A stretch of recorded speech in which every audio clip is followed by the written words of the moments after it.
जर पालक आवडत नसेल तर ही भाजी एकदा तरी नक्की खाऊन पहा। पालकाची पानं तोडून घ्यायची, स्वच्छ धुवून घ्यायची आणि बारीक चिरायची। त्यानंतर एका भांड्यामध्ये बेसन घालायचं 2 ते 3 चमचा, त्यात थोडं पाणी ॲड करायचं आणि मिक्स करून बाजूला ठेवायचं।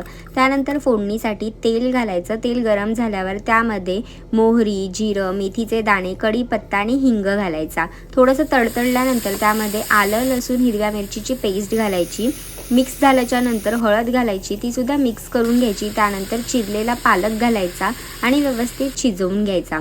पालक थोडासा शिजला की त्यात शेंगदाणे घालायचे। मी इथे उकडलेले शेंगदाणे घातलेत म्हणजे भाजी पटकन तयार होते। तर शेंगदाणे घातल्याच्या नंतर त्यामध्ये ताक घालायचं। 1 कप ताकाचा इथे वापर केला आहे मी। व्यवस्थित मिक्स करून घ्यायचं, थोडं शिजू द्यायचं।